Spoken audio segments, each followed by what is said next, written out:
तो सुबह सुबह हम लोग हो जाते हैं नहा धो के स्कूल के लिए रेडी होने के बाद फिर हम लोग करते हैं नाश्ता पानी करने के बाद फिर हम लोग निकल जाते हैं स्कूल के लिए। स्कूल से वापस आने के बाद फिर हम लोग चले जाते हैं नैतिक पराग डेयरी पे। नैतिक पराग डेयरी से लेते हैं कुछ सामान लेने के बाद हम लोग आ जाते हैं वापस अपने चौराहे पे। फिर हमारे शिवम भाई कॉल करते हैं क्योंकि वो आ रहे थे हमें पिकअप करने के लिए। तो फिर हमारे आलोक भाई, नैतिक भाई, अनूप भाई और शिवम भाई आ जाते हैं हमें पिकअप करने के लिए। पिकअप करने के बाद फिर हम लोग आ जाते हैं सीधा अपने हॉस्पिटल के लिए। हॉस्पिटल पे आने के बाद फिर हम कपड़े वपड़े उतार के रेडी होके आ जाते हैं नीचे आने के बाद फिर थोड़ी देर बैठते हैं। बैठने के बाद फिर थोड़ी देर बाद आ जाते हैं हमें खुर्शीद भाई। तो फिर उनके साथ हम लोग चले जाते हैं कुछ सामान लाने के लिए। सामान लाने के बाद फिर वापस आते हैं हम लोग कार में बैठते हैं और हमारे चाचा जी भी बैठते हैं। उसके बाद फिर हमारे लिए आ जाती है इमरती। तो फिर हम लोग जाते हैं लैब में खाते हैं इमरती को खाने के बाद फिर हम लोग चले जाते हैं ऊपर जाने के बाद फिर शाम को हमें जाना था आज गाँव में। तो फिर हम लोग सारे लोग रेडी हो जाते हैं।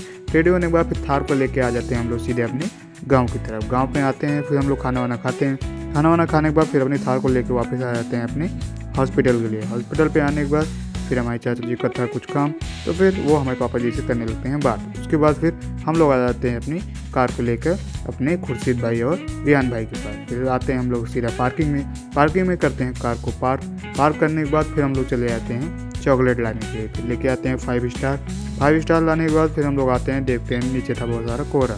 उसके बाद फिर करते हैं हम ब्लॉग को एंड।